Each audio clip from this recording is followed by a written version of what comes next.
So welcome everyone to this evening's talk, Fragments and Memories, a reimagining of the Czestochowa Synagogue. My name is Brianne Fallon. I'm the head of programming and exhibitions here at the Melbourne Holocaust Museum. As we begin today's event, I would like to affirm that the Melbourne Holocaust Museum is a place of truth-telling, and I would like to acknowledge that we are on the unceded lands of the Bunurong, the peoples of the Eastern Kulin Nation, and recognise their enduring connection to country. We pay our respects to their elders past and present, as well as Aboriginal and Torres Strait Islander people across Australia. Well, the Melbourne Holocaust Museum's new permanent exhibition, Everybody Had a Name, is beautiful throughout, but you're not supposed to have a favourite part. I have a favourite part, and that is the Czestochowa Room. Inside the Czestochowa Room is an artistic reimagining of Peretz Willenberg's elaborate ceiling mural from the old Czestochowa Synagogue. This recreation is a tribute to the beauty and meaning of Europe's destroyed synagogues, inspiring a visual understanding of pre-war Jewish religion and culture for Australian audiences. The ceiling was reconstructed by Dr. Anna Hirsh, MHM's Manager of Collections and Research. Anna created a reconstruction of the elaborate mural guided by a handful of photographs of the ceiling, Willenberg's surviving artworks, and other historical and artistic references. As I mentioned, Anna is Manager of Collections and Research here at the MHM, and that spans across historical archives, art collections, testimonies, and our resource centre and library. For the past 10 years, Anna has worked to improve accessibility to and enhance the research potential of our collections. Anna is also an honorary fellow at Deakin University and is co-president of the Australian Association of Jewish Studies. This evening we're going to hear from Anna. We're also going to hear from Mark Ashkenazi, who Anna will introduce later in the talk. But without further ado, please join me in welcoming Dr. Anna Hirsh.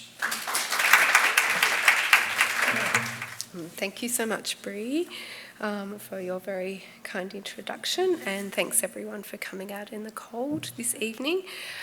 Speaking of which, I'm just recovering from a cold, so excuse me if my voice fades in and out. I would like to reiterate Bree's words acknowledging that we are on the unceded lands of the Bunurong people of the Eastern Kulin Nation and recognise their enduring connection to country. And we pay respects to their elders past and present.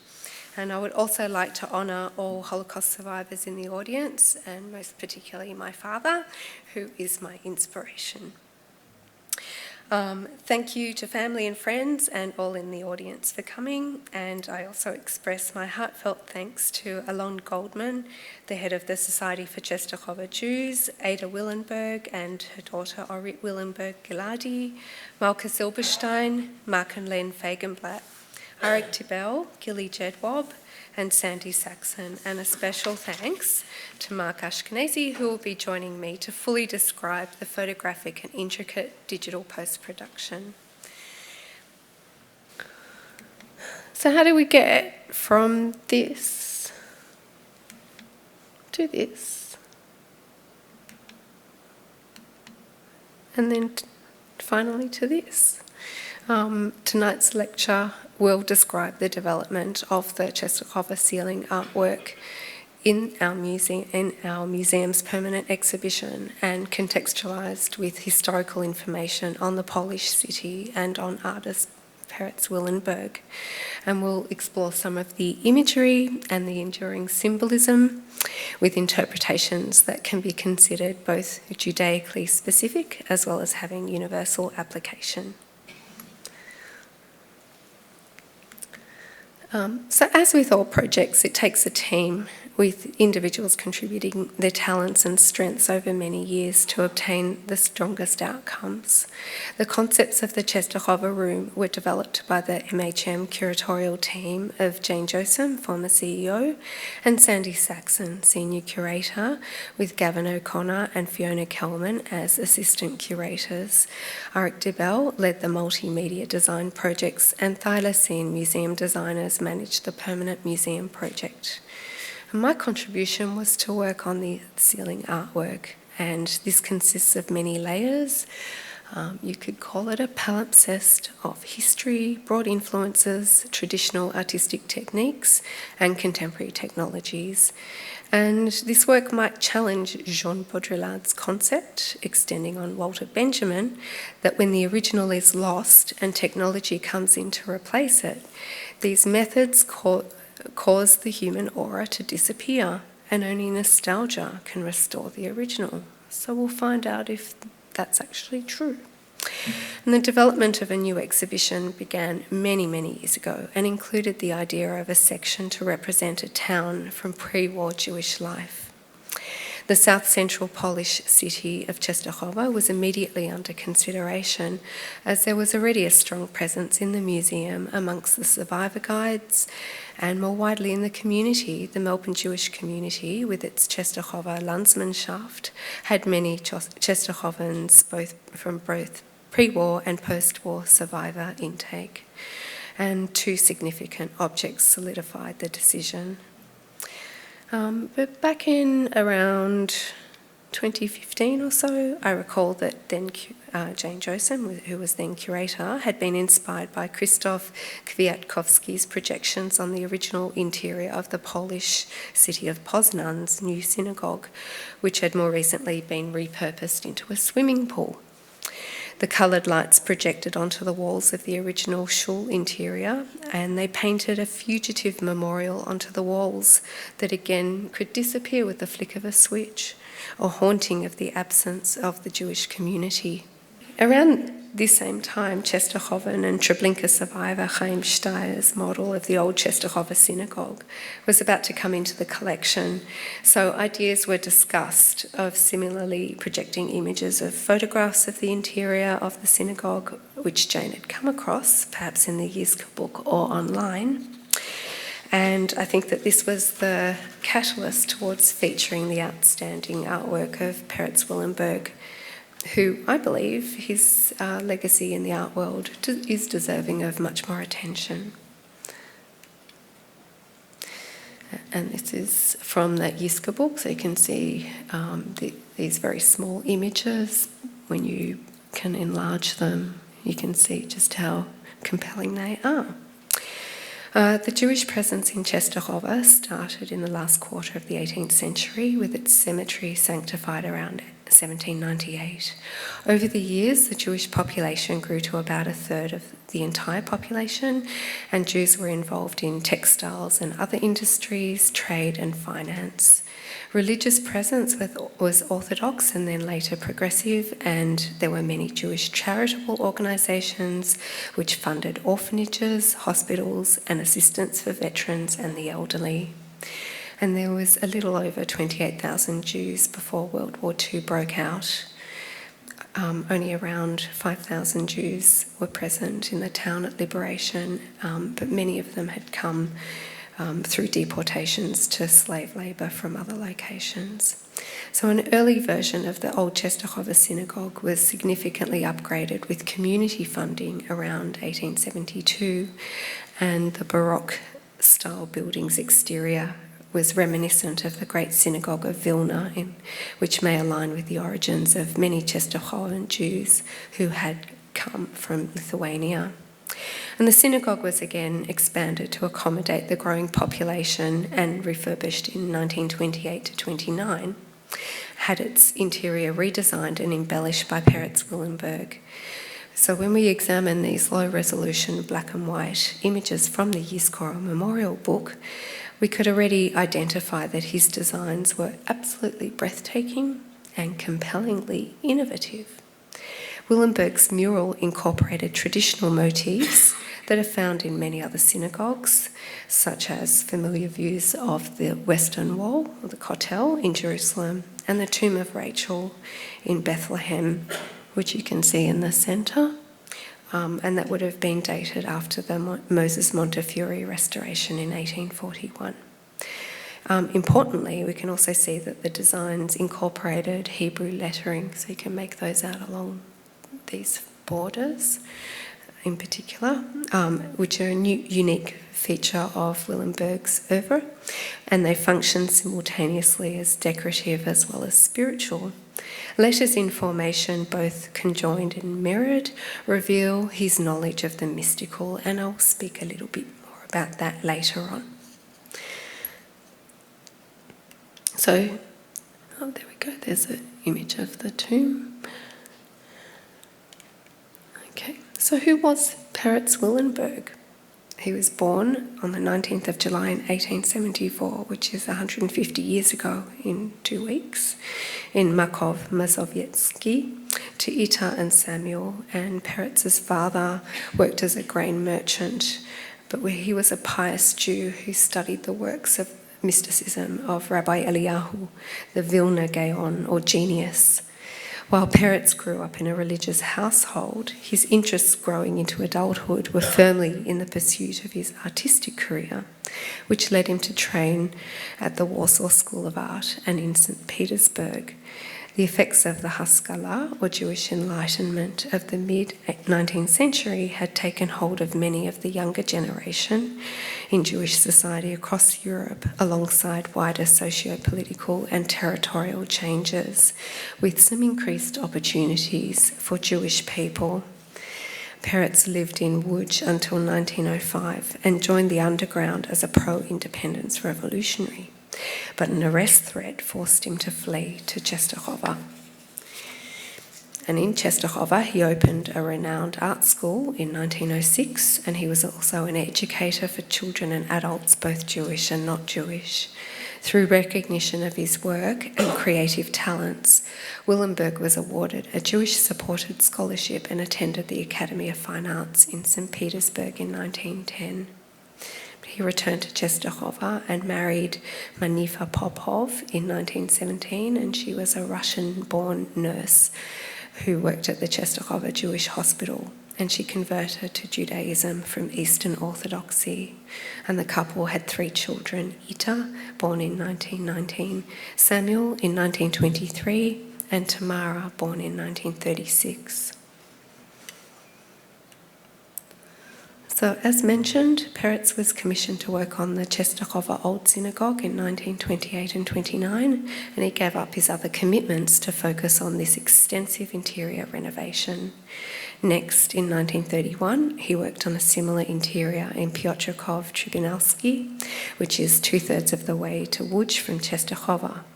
The family then moved in 1936 to Opatov for Peretz's third synagogue commission, and that's located 175 kilometres east of Czestochowa towards Lublin. So from these few partial views of the ceiling, as well as what is evident in his other works, Peretz's aesthetic language progressed from naturalism, which you can see in these early works, to incorporate modernist art movements with his knowledge of Jewish mysticism, and that emerged in stunning and meaningful effects. And for those of you who don't read Hebrew, you can immediately see the menorahs, but they're composed of, the letter Vav in repetition, and Lamed, and more stylized Vavs outline the lines, and you can see how the lettering has become part of the decorative elements, but it's also done in a very embedded way. So we can identify stylistic elements of Art Nouveau, Jugendstil, Vienna Werkstatt, including artist Mucha and Austrian Koloman Moser, through the use of organic, freeform, flowing styles that featured botanical and geometric motifs, and they also evoke Eastern and Middle Eastern influences. And these styles all merge so beautifully with synagogue art, which had long traditions of organic and decorative motifs, sacred fauna, and the use of texts as part of ornamentation. Samuel later said that his father had a passion to create a Jewish style, but I would also say that he was of his time socio-politically and geographically, and he drew from artisan styles around him and was influenced also by his family foundations, his training, his travels, and his work. And the heavy graphics of his works on paper make it easy to identify parallels with his contemporary Drobovich born Ephraim Moses Linian.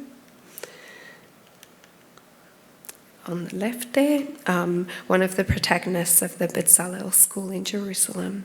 And Lillian, who you may be familiar with, was one of the protagonists of the Bezalel School, and Peretz's style is aligned with Lillian's imbued Jewishness, his Zionism, and the non-paradoxical duality of ancient Jewish symbolism expressed through modernity, where endurance and modification are typical of Judaism's non-dogmatism. But it's interesting to note that by the 1920s, when Peretz began his synagogue work, Art Nouveau had largely moved aside for the geometrics of Art Deco. Now, the Willenbergs were in Opatov when the war broke out, and just to go through this in a condensed version, Samuel and his sisters were found and turned in, and they were deported to Treblinka. Ita and Tamara were murdered there, and Samuel, who was placed in forced labour sorting out clothing, found their jackets entwined.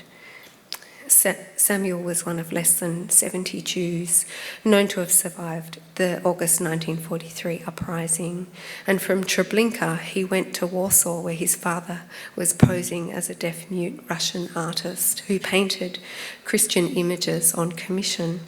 Samuel fought in the Warsaw Uprising in 1944, and Peretz eluded capture on many occasions.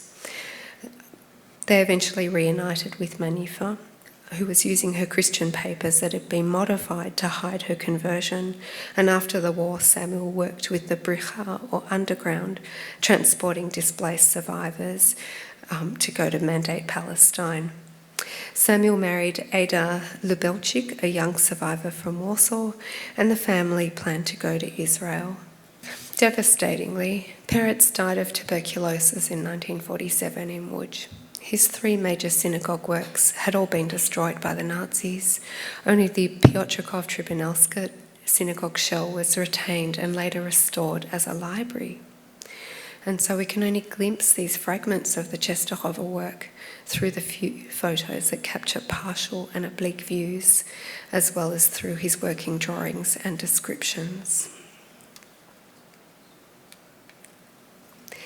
Peretz's talents in a traditional or formalist sense are evident through his extensive use of trompe-l'oeil that brought many elements to a 3-dimensionality, including the bordering columns made from the salvia plant that inspired the temple menorah, and other pillars expressed with the Hebrew letter Aleph on the basis, rather than using Greek or Roman architectural columns and capitals.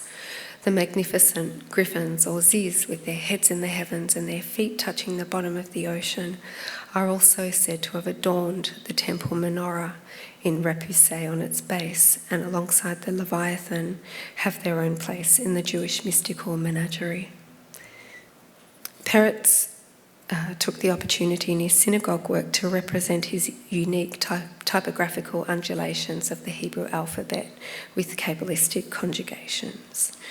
And nearly 70 years after his death, I was in Tel Aviv for a conference in 2016 and arranged to meet with recently widowed Ada Willenberg to request permission on behalf of the museum to use the digitised images of these photos and artworks. Through Ada's and her daughter Orit Willenberg-Gilardi's generosity and cooperation, the museum was granted permission to use the images, and in the hours that Ada and I spent together, I had the great privilege to see many of Peretz's designs and artworks, as well as Samuel's sculptures of scenes from Treblinka.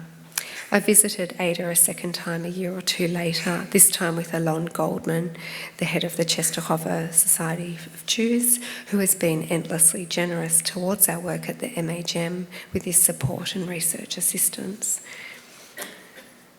So travelling forward in time and condensing all the work invested behind the scenes, the Melbourne Holocaust Museum finally reopened after its major rebuilding project in November 2023 with its permanent exhibition titled Everybody Had a Name, or EHAN as we call it. Now, EHAN follows a chronological trajectory of the Holocaust, which is a typical pathway for Holocaust museums, and that allows visitors to see the progression of history and the fatal outcomes when democracy fails. In its distinct sections, Ehan describes pre-war Jewish life, the rise of Nazism, removal of rights, ghettos, camps, the final solution, and aftermath. And embedded within the overarching historical narrative, the museum focuses on the individual experiences of survivors who came to Melbourne, and so their stories may be explored through artefacts and audiovisual testimonies. All of the relatives and friends who were murdered in the Shoah are an indelible part of survivor experiences, and importantly, they're represented throughout.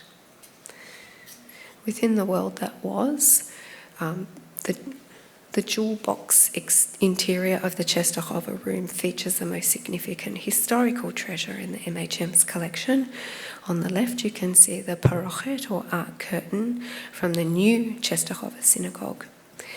This antique textile was sewn from various components, including a central motif that extends back to the Napoleonic Wars in the early 19th century, and possibly even further back as a medieval royal tunic, and a wedding dress, which forms the brocade surrounding the panel. So it's imbued with numerous layers of history and community. This ornate textile came to Australia with Chaim and Bronca Fagenblatt, Czestochovans who survived the Hasag forced labour camp, and it was donated to the museum by their sons, Mark and Len, in the last few years.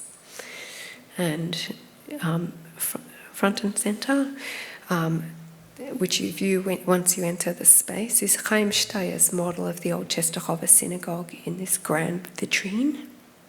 This mixed media construction was created in 1986 from memory by Chaim Steyer, who grew up near the shore. And his model of Treblinka in the extermination section has been a key feature of the museum since its early days in the mid-1980s, but it's thanks to Chaim's daughter Malka for arranging the synagogue to come into our collection. This model presents itself as the heavenly counterpart to the hellish Treblinka. Now, Chaim had grown up near the shore with his Gera Hasidic family, and similarly to Peretz, Chaim chose a more secular path, but he was still connected to the synagogue as the heartbeat of his world, a site of weekly worship, of communal observation of the high holy days, as well as celebrations, weddings and bar mitzvahs. So this personal communal connection is a crucial ethos. And to complete this space, you can see the photo wall of pre-war scenes and people from Czestochowa, and mostly with a Melbourne connection. And then the ceiling floats above. So let me take you through some of the developmental processes that led to this, and with the available photographs and full diagram of the ceiling as a guide. The curatorial team, along with thylacine museum designers, were developing interesting ideas for presentation, and they intended initially to digitally colorise the line drawing of the ceiling. And I can't recall the exact context or how it came about, but at some point I put my hand up and offered to hand paint the work because I just felt like I should offer that, and for some reason this offer was accepted. But if you keep in mind that Melbourne was going through some harsh extended lockdowns at the time during COVID, and being mostly housebound beyond working hours, it just felt important for me to do this. But it's not to say that the other options wouldn't have been effective, just in a different way. There were many influences that inspired the team, including the Poznan Synagogue projection, which I showed earlier. I and others had been wowed by Polin, which is Warsaw's Jewish museum, and its spectacular recreation of the Gwozdzik wooden synagogue, which is now Hivitzik in Ukraine. including its elaborate ceiling mural, and I highly recommend the documentary of its process, which is called Raise the Roof. Other personal influences I brought in were all the synagogues I had ever been in, both locally and internationally, which wraps the concept into a multi-geographical skein. And while this synagogue is designated as site and artist-specific, as a tribute to Czestochowa and to Peretz Willenberg, it also stands for all destroyed synagogues, as well as all alive synagogues and all Jewish communities. So in October 2021, the drawing was printed onto a sheet of art paper, which is around 120 centimetres long, and positioned on an extended dining table. And to the curatorial team and designers, I started to offer some colour samples.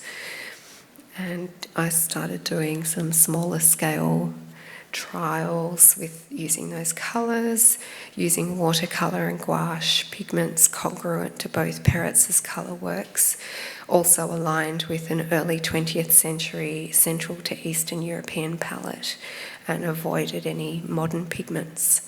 So as I said about painting, I kept researching, referring to photographs, enlarging them on my screen and printing them out as large as I could to investigate the details. But at some point I came across a post-war memory capture of the Piotrkov Synagogue mural, which was drawn by one of Peretz's young assistants, Avraham Tarkov, in the post-war era, which you can see here. And this captures, and that's obviously a pre-war photo of the ceiling. And also I found this other image, photograph of a frieze, which is very similar to the griffins in Czestochowa. Then working backwards and forwards between the ceiling drawing and the enlarged photos, my concerns were that the sketch nature of the drawing did not contain enough detail to truly capture Peretz's genius. Comparing the areas of the sketch with the few existing ceiling photographs, I also realised they didn't align with many of the symbols and layout in the drawing, but I just didn't have the time or Peretz Willenberg's virtuosity to start rendering in all of the magnificent details onto the painted version. So it led me to start experimenting with digitally manipulating the photographs, printing out little sections, playing with perspective, warping and features, and then printing them out onto watercolour paper, adhering them in place, and then painting. And I checked in with the curatorial team so that I could get clearance on this method, and I showed them samples and comparisons, and here are some of the working drawings. So just when I was trying to redraw the menorah, I was like, I can't do this. And you've got to know your limitations. And you can just see like all the details I was trying to redo. And then I started photoshopping and printing and then painting over it. Oh, I think that's it. I think I'm up to this bit. Okay, eventually the little printed out motifs overtook the drawing, and I felt like the work was really starting to take shape. So where the photos lacked sections, because there are only a handful of photos and they don't all join up to create the entire ceiling. The layout of the drawing was a fantastic reference. I took some liberties with the 12 tribes, but always through referencing surviving congruent Eastern European synagogue artwork of these motifs. Samuel Gruber's extensive photography of synagogues across Europe were invaluable for imagery reference and palette, as was the Hebrew University's extensive online database of Jewish synagogue art. It's brilliant. Also cathedrals, other historical buildings, including all the photos many photos I'd taken over the years, many books and resources, and from every time I go to Prague, it's all these visits. But media coverage of the fragments of the Piotrków synagogue that were restored were incredibly helpful, and this building now is a public library. And you can see that the deep ochres and the bright reds push me to use bolder colour. And this is how it looks in the library. And I was also looking at wider Jewish art, including micrography, where lettering is used to form symbols, plus other illustrations. And I spent a lot of time examining Willenberg's drawings and photographs. And it's a bit low res, but you can see how beautiful these working drawings are. And then some of the details. And this is all drawn. It's just beautiful. And then a professional artist friend of mine encouraged me to use much stronger tones and higher contrast, as this was indeed a theatrical piece. And that was really fantastic advice, as the lighting design in the museum space, including the way the synagogue model is lit, is meant to evoke Shabbat, or the Sabbath evening, by candlelight. And I chose the kingfisher coloration for the little birds. And you can see them perched within the letter Kuf, with the Yud letters as leaves above their heads. The kingfisher's migratory patterns between Poland and Israel. And I also thought there was a bit of a reference to their monochromatic cousin, the kookaburra. But it wasn't always straightforward, and some of the motifs were impossible to determine.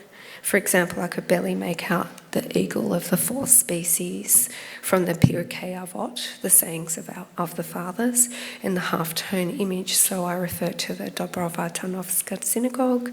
And for another of the species, the deer, we were most fortunate to have Peretz's coloured mirrored deer drawing, which I doubly appreciated. And so approximately 300 or so hours later, with the museum designer's deadline approaching, it was time to stop, and the work wasn't entirely completed. The collage was brought to the wonderfully talented and meticulous Mark Ashkenazi, art photographer and digital design specialist. So it is now my pleasure to offer the spotlight to Mark, who has a very long career photographing many artists' works, and his own photography is of exquisite quality, and Mark will describe the rest of the process. Good evening, everyone. Great to see a whole range of ages and people with probably different interests here to check out Anna's work and understand a little bit of the technical bits and pieces behind what I had to do. So just by way of introduction, me, I don't normally talk to people. I'm just behind a computer in a dark room. So this isn't my normal kind of candour. I also do a lot of architectural photography of buildings and portraits of artists, and a lot of work for art galleries and museums, doing reproductions of works which sometimes are as big as 9 metres. And like you occasionally might see those big banners that hang in front of the National Gallery of Victoria. Well, sometimes they're images that I photograph for other artists. So scale is often the beginning of the challenge. It's not a problem, it's just a challenge. And the word problem is just, I just go, there's an answer to this. How do you do it? So with this particular challenge, does that go left and right there? Okay. Right at the start, when Anna called me in, I think actually December of 2022, and she's doing this painting of a synagogue ceiling, and I go to East Melbourne Shul, and I'm kind of picturing that. It's pretty basic, with rosettes and things. And then in early January, she comes to my studio with her artwork, which was stunning, but a little bit collagey looking, as you can see from this photograph of her original work. So the challenge straight away when I saw it was, hey, this has got to be enlarged to 5.5 metres wide and printed out at high resolution and then, mounted into a ceiling. So I was actually effectively enlarging the original painting 400%. Normally, if I photograph this painting on the wall here, it's going to be in a catalogue at A4. So you take a big photo and it goes smaller. The challenge of making things bigger was just the kind of first kernel of challenge, if you will. So in my studio in Port Melbourne, I was able to photograph it and end up with a file. I don't want to get too technical. It was a 3.5 gigabyte file. It wasn't a scan, it was photographed. And the reason that it was photographed, not scanned, was because of the size of it. You can't put something 1.2 metres into a scanner. And the architectural scanners that would scan at that resolution, you have to roll them through a kind of, it's like a printer. It goes through this carriage, and anyhow, I have a technique that I was able to photograph it beautifully, effectively 100 times, I'll start that again, effectively as if it's photographed with 100 iPhones. So the resolution of the file is equivalent to it being shot with 100 iPhones. So it's a 3.5 gigabyte file.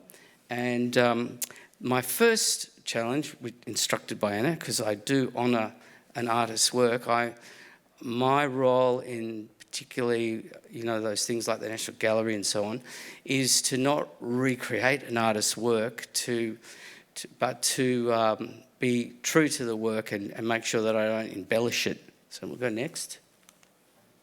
So this is actually, the last one was probably Anna's iPhone photo. Backwards, is that? Yeah, there we go. And so the colour rendition's not that great and everything. And then here's the first file. So you can see at the very top of there, special colour scales that we use in the studio to make sure things are calibrated.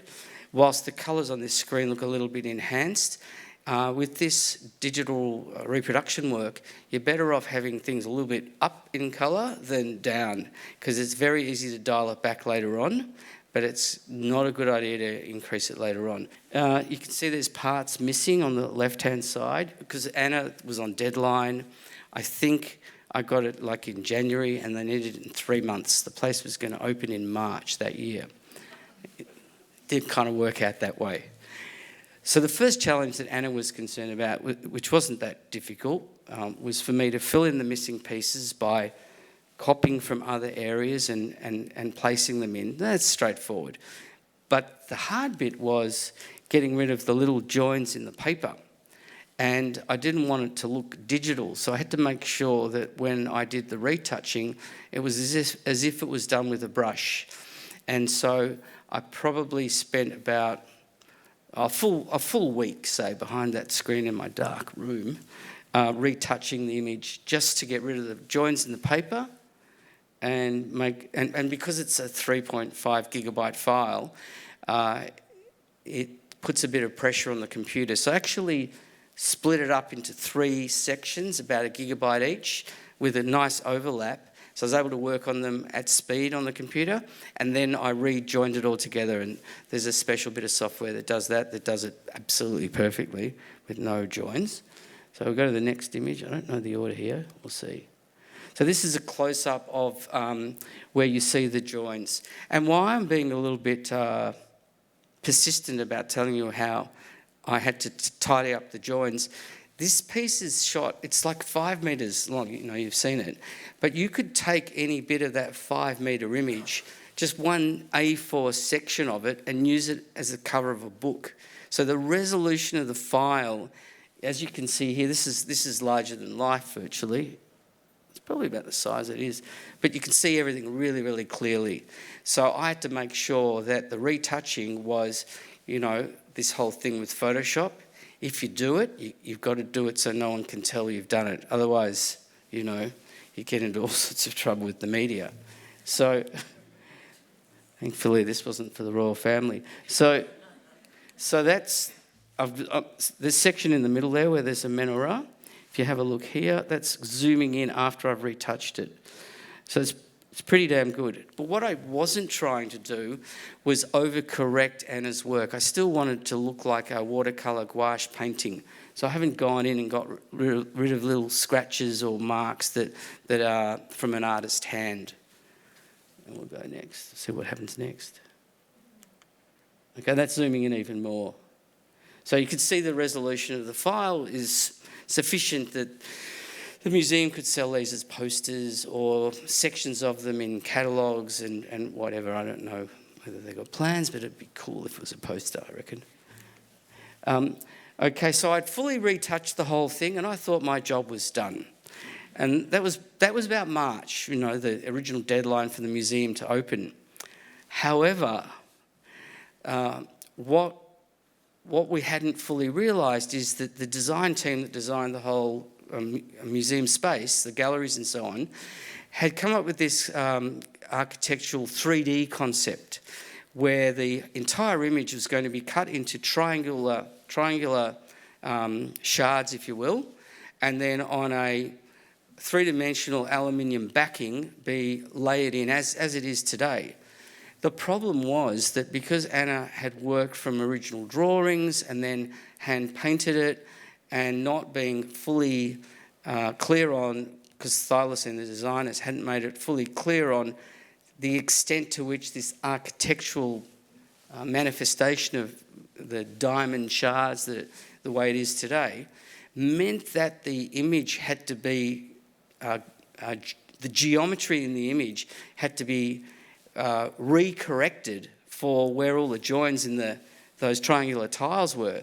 So what you're looking at here is Anna's painting, and you can see the purple lines, how nothing fits. So then I had to relook at the whole thing again from scratch and approach it from even though the image was fully retouched, it looked wonderful, I had to kind of start again. You'll see what happens next. So there's the grid, and you can see the misalignment. And I'd also checked the Peretz's original drawings, and they didn't like. They look great when you don't lay a grid over them, but nothing lines up either, So this was what it was going to be printed onto. It's actually an acoustic panel, so when you go in there, it doesn't sound echoey. Not the best product to print a high-resolution file on, but nevertheless, it works very well. But it's kind of a lot of handwork to get this done, as you'll see later when Anna shows you when they were installing it. So, did I go the right way? Okay, so then what I did is, let's go back to this. I then realised looking at this, I'm just going to walk over here and point for a minute. Yep. See this, the rosette here? The entire rosette had to be extracted from the background and then moved across to fit into the geometry of the circle, and all the points of the Magen Davids had to line up perfectly. And at the same time had to do all this while being mindful of Anna's hand as an artist. So I didn't want anything to look digital, and I didn't want it to look cloned or copied. So this is what I did. Got the one side at a time.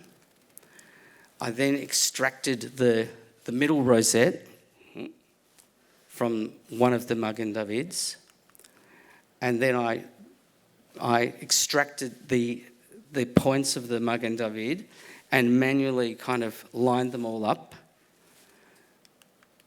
And then I had to put in the kind of corners which had all the Torah and other elements. And I came up with that. And I had to do this for both rosettes, so it's kind of, and they're different. The elements are different. And then it fitted perfectly. So then I had to do that same thing with the other side. So there they are there. Oop, there we go, and they all line up nicely.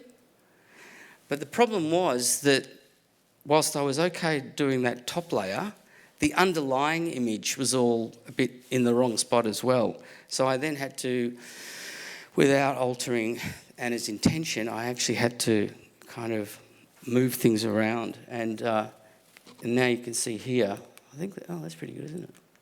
See how everything now lines up so that when it gets printed out and then cut up, it can be installed. And whilst all along the way, the other important part is maintaining the image in its clarity and sharpness and detail without it falling apart, which often happens when you retouch things. They can just sort of start falling apart. So I had to kind of keep going back to the original scan and extract the corners from that and then lay them in. And the other thing, which is a kind of an interesting turn of phrase, the DNA of this artwork is actually from photographs from the real synagogue ceiling, and Anna's actually taken those, printed them out, reformed them, painted over them. So within that, underlying all that painting and artwork and all the digital work are actually photographs from, or components from, the actual ceiling. I just like the thought that the DNA that's actually in this is actually from the shul. So we've really truly brought it back to life. And you know, the contemporary way that it's displayed, well, you know, I would have liked it just as a print because it looks stunning, but that's another thing. And so there it is without the grid laying over it, and everything's tidy, and it still looks like a painting. And I should have shaved. And now I hand you back to Anna. Thank you.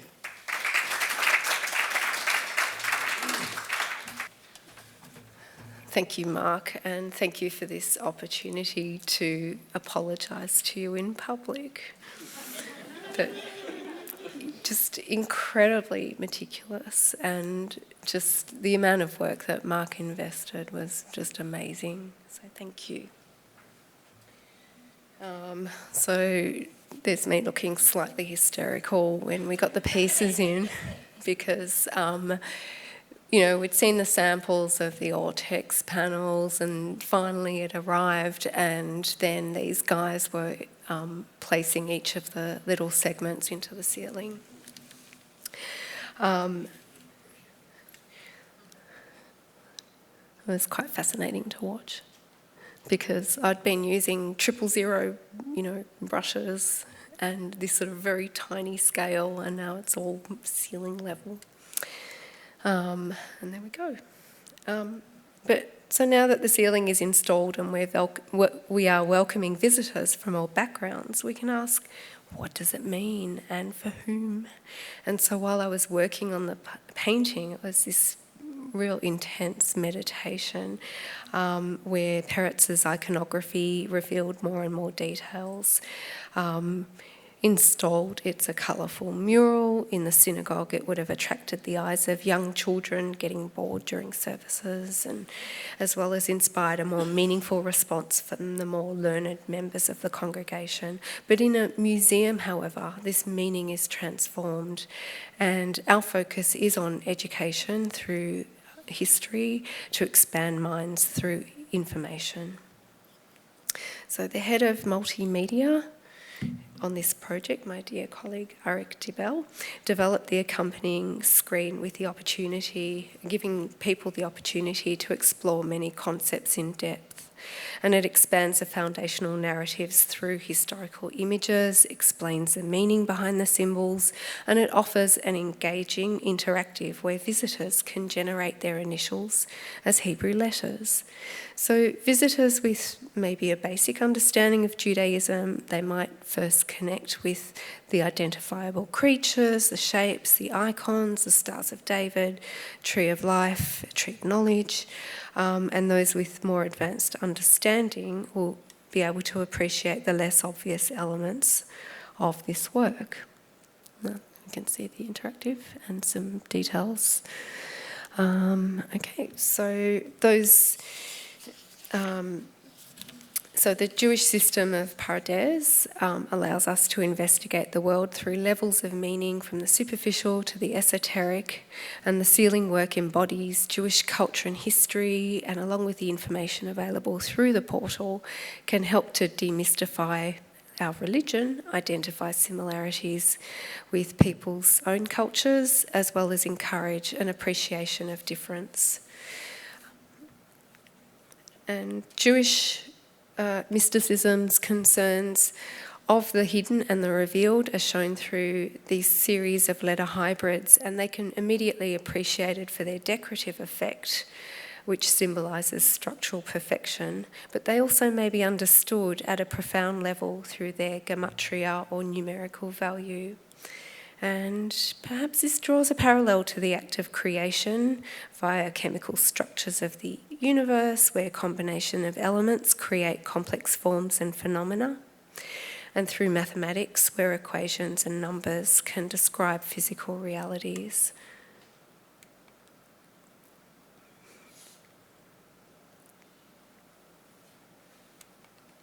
And the Merkaba, or the heavenly chariot, is apparent through the representation of the rosettes. And the Merkaba represents a mystical experience described in the book of Ezekiel. It involves visions of wheels within wheels, symbolising the complex and interconnected structure of the universe. And this concept parallels modern physics, where particles orbit within atoms and galaxies spiral in the cosmos, reflecting by both microcosmic and macrocosmic scales. And I also perceive these as spheres rather than as flat circles, pushing the universal grid with their gravitas, and where time in Judaism can often be thought of in cyclical, non-linear terms. And between the two rosettes are depicted the Elaniot, or the mystical trees, which include the tree of life, the Eitz HaChaim, and the tree of knowledge, Eitz HaDa'at. And these trees symbolise interconnectedness of all creation, from the roots to branches, mirroring the structure of the universe. And they represent both the physical and spiritual worlds, and seek to understand the fundamental nature of existence. And my favourite elements are the ziz, the griffins, and these mystical creatures are so compellingly rendered. Some are positioned near the rosettes, and there's also the series of ziz with the 12 astrology symbols, mazal, meaning luck, as well as good star or constellation, where originally this series was positioned around the ceiling border, and that's actually sideways. The museum designers set these in a row to flank Chaim Shtayr synagogue model, and beneath the foundational monotheistic declaration prayer, the Shema. From the original photograph, only Pisces was visible, which is my sign, and I took this as a sign. So I referred to a range of Eastern European synagogues for the iconography of the other zodiacs, but I also used El Lezitsky's goat from the Haggadah, his Haggadah illustration, illustrated Haggadah, the Passover book. And you'll note that human forms are absent as per Jewish religious avoidance to represent human figures in religious context, and Virgo is represented with a bunch of roses. The Aquarian water carrier is a water well, and Gemini's twins are depicted as a pair of doves, and Sagittarius is just that bow and arrow floating away. And these works were also photographed by Mark, and the beautiful Hebrew calligraphy was skillfully rendered by Melbourne artist Gilly Jedwab. The signs, as was the Shabbat. The signs of the zodiac, mazalot, signify a divinely ordered universe, and they also link to the 12 tribes of Israel and the months of the Jewish lunar year. So when we return to the earlier concepts and then we see the outcome, the project was undertaken with so much reverence to the original artist, Peretz Willenberg. I hope this work can be understood as a tribute to his genius. This project incorporated many processes and layers, resulting in a work that revives the ceiling of the Czestochowa Old Synagogue through a combination of collage, hand painting and digital modification. And it's installed in a museum room that is over 15,500 kilometres from its original site. Museums may also be considered as designated sacred spaces where, and I'll say this through my work in the collections department, even ordinary objects are cared for and presented with reverence, and we recognise their sacred aura even when decommissioned from their perhaps mundane born function.